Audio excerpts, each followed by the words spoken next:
If we were to boil the Pathwork principles down to their very essence and crystallize them into a few statements, we would say that the guide is teaching us that to be human is to have a very negative side to our human nature. And the attachment to this negativity, not the negativity itself, the attachment to the negativity, is the source of the unhappiness in our lives. It's not other people's negativity, we think it is. It's not the negativity in the world, although we blame our unhappiness on that. It's our own negativity that is the source of our unhappiness. Each Pathwork lecture takes a look at a particular aspect of that negativity and exposes it and brings it into the light of consciousness so that we can own it and take responsibility for it and thereby reduce its power in our lives. And it's stunning to me how many pieces the guide comes up with in terms of our negativity, which represent huge blocks in our lives. But the other essential principle that the guide teaches is that there is also an aspect of us that is as beautiful and loving and kind as the negative aspect is self-centered and mean. We have both. The truth is that we can only get to this brilliant goodness that we are when we fess up, we own, and we take responsibility for our negativity, which we are either hiding, trying to hide, or we're holding it against ourselves, or we're blindly acting it out upon others, not realizing how much error we're in and the damage that we're doing. We rationalize and justify our negativity, our lower self, and the mask that hides it, because we think it's normal, rather than meaningfully reckon with it and knowing that we can transform it. The path gives us a way of coming to know our negativity and coming to know our goodness so that we can have fulfillment in our lives and ultimately transform the planet. The guide teaches that we came here. This was a really stunning realization for me. We came here, we became incarnated to transform our attachment from negative pleasure to positive pleasure.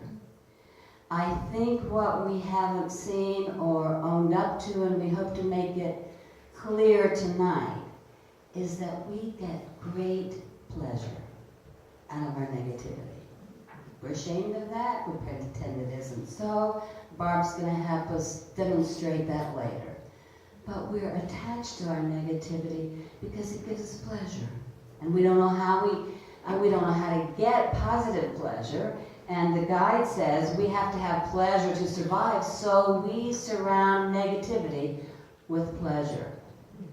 We get off on gossiping, we get off on blaming, we get off on judging, we get off on criticizing. We get off on controlling. We find pleasure in it, and we have to face up to that. I've heard myself say, and I've heard you say, that the guide says the same thing over and over and over, but just in a different way. I think Kay said this last month. I just start tuning out because I heard that concept a zillion times before, and there is actually some truth to this. It doesn't matter. Our brains are filled with so much meaningless crap that gets reinforced by us day in and day out, and by the world day in and day out, that we need to hear these truths a zillion times until it pops in. I know that concept, but do I know, with a capital K, that concept? Do I know it as an experience? So however many times we have to listen to it until it pops, it's like, oh, I got it now. Has anybody had that experience? You've heard it a zillion times, and all of a sudden, it comes alive and you're connected with it. That's why we harp and harp and harp on the same basic concepts. So I want you to close your eyes for just a moment, and I'm going to do an unusual meditation. I'm going to read to you. This is like a bedtime story.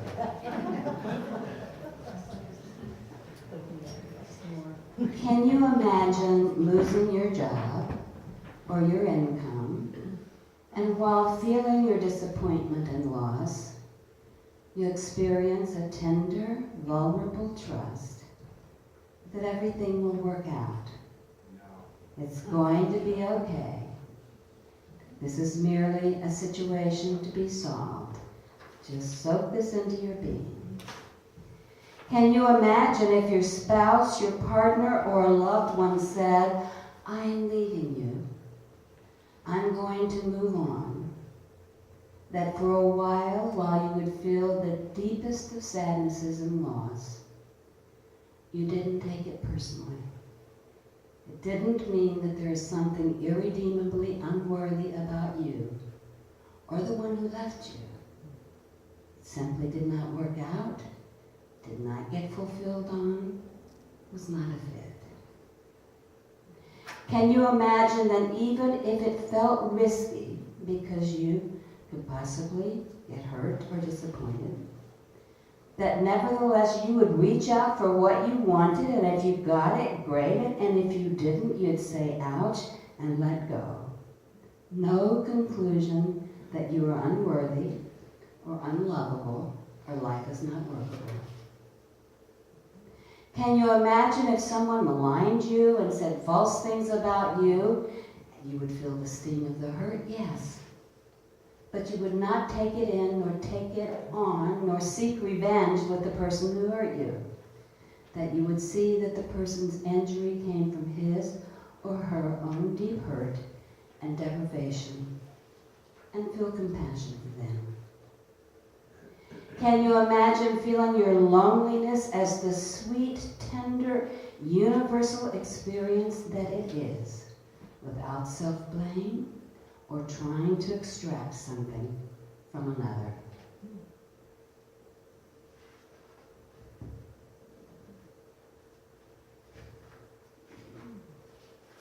Can you imagine never making a demand of yourself or another, but rather you lap up what is available and feel sad and hurt for what is not?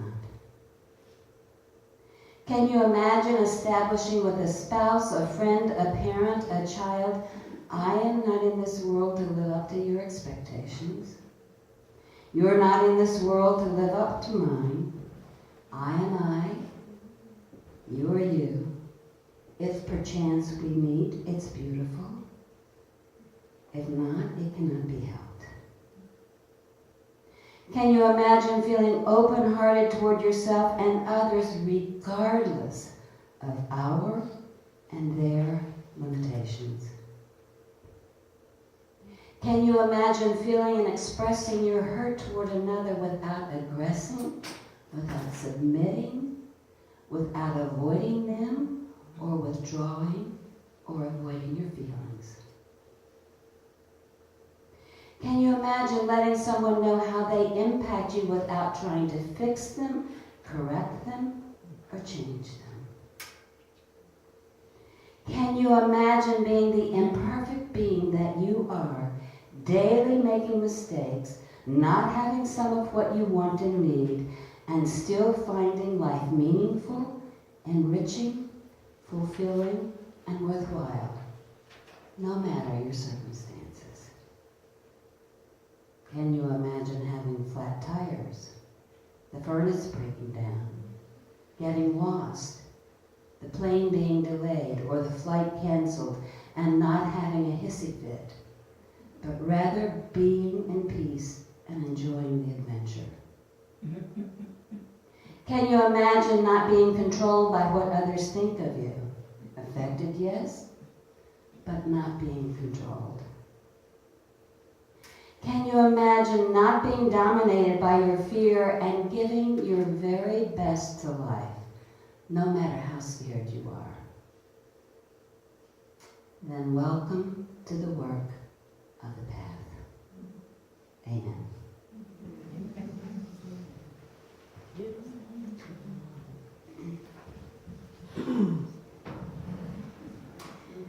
This lecture, The Meaning of the Human Struggle.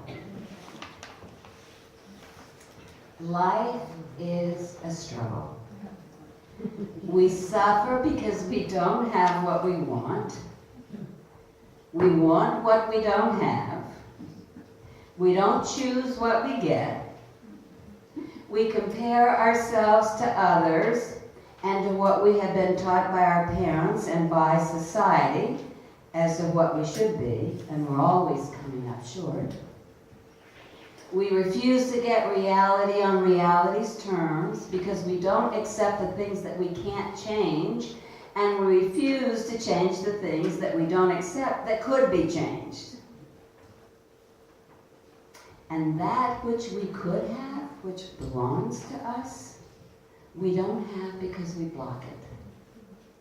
We compare, we judge, we blame ourselves and others. We human beings have a negative bias. And we're mostly miserable and either don't know it or don't know why. We feel like helpless victims in a hostile universe.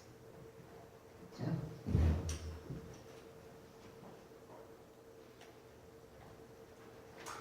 So tonight we are going to talk about how our consciousness, the possible positive consciousness on the surface, which we know about, and the negative consciousness that is in the inner realm that we don't think about and that we don't pay attention to. In that realm, we actually think that we are the victims of a haphazard universe. We're victims of a cruel God, or victims to the injustice or abuses that we suffered as children, or that we continue to suffer in the world because we're not the right look, the right class, the right status, the right sex, the right intelligence, the right sexual orientation, the right race, the right whatever, on and on and on. That's what goes on inside of us in our inner realm. But the truth is, what determines our satisfaction and fulfillment in life has to do with one thing and one thing only. And that is the state of our consciousness.